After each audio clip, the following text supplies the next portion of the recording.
Vẫn đã lối na bên hai bóc vía lăng phượng rồi lút tơ hãy lơ mưa nhom thơi chân đi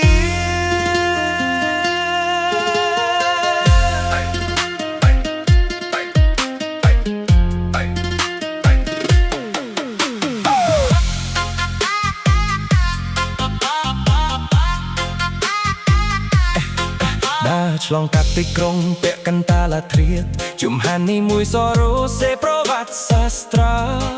មិនចាំបាច់មានមកគោដមាសទេខ្ញុំបងការឈ្មោះរបស់ខ្ញុំពីក្រោមដី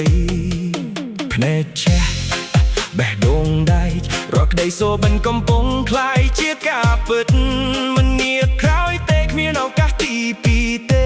ជីវិតកំពុងរងចាំចូលជើងរបស់អ្នកឈ្មោះខ្ញុំឡើងខ្ពស់ជាងមុនឆ្លងកាត់អណ្ដាតភ្លើងគ្មានអ្វីអាចបញ្ឈប់ប្រលឹងខ្ញុំបានទេខ្ញុំកាត់មកដើមបីភ្លឺចែងចាំងខ្ញុំគ្រប់គ្រងបានវ៉ាន់ដា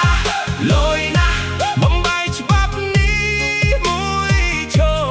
យខ្ពស់មិនដែលដួល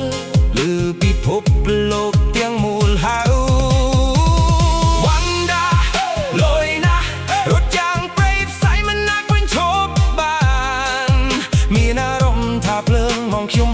ជាងនេះយុគនេះខ្ញុំជាម្ចាស់វាទាំងអជុកអាចនឹងមកដល់ខ្ញុំនឹងមិនលាក់ខ្លួនទេមានបងប្អូនប្រុសរបស់ខ្ញុំនៅក្បែរខ្ញុំស្លាស្នាមីមួយក្លាយជាពលឺនាំខ្ញុំចូលទៅក្នុងយប់សូបលឺខ្លាំងជាងសំឡេងជំនឿខ្លាំងជាងសំឡេងរបស់ពួកគេខ្ញុំមិនកំពុងដេញតាមផ្លូវរបស់អ្នកដទៃទេខ្ញុំកំពុងបង្កើតលេខគូតដល់ខ្លួនរបស់ខ្ញុំគ្មានអ្វីអាចបំបែកខ្ញុំបានទេគ្មានអ្វីអាចរង្គោះរង្គើខ្ញុំបានទេអនាគតកំពុងហើយខ្ញុំនឹងមិនឈប់ប្រយុទ្ធឡើយដដែលឡើងមានអារម្មណ៍សំលេងនួនញ៉ាតចង់បាត់តែដូងញ៉ាដីនេះជាអ្នកណាដែលខ្ញុំជ្រើសរើសធ្វើជាព្រៃផ្សៃជារៀងរហូតមានសេរីភាពជារៀងរហូតបំបែកច្បាប់នេះមួយចូលជាមួយគ្នាងំជារៀងរហូតគ្នានៅអ្វីដែលមិនអាចទៅរួចនោះទេលយណាស់ផងមនុស្សមិនអាចបញ្ឈប់បាននៅខាងក្នុងឆេះភ្លឺ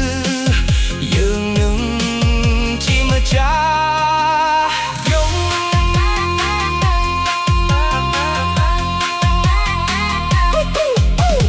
វ៉ាន់ដាលយណាស់វ៉ាន់ដាលយណាស់ភ្លើងរូសាប់យឺតសំឡេងបន្លឺឬតែមានឈ្មោះមួយវ៉ាន់ដា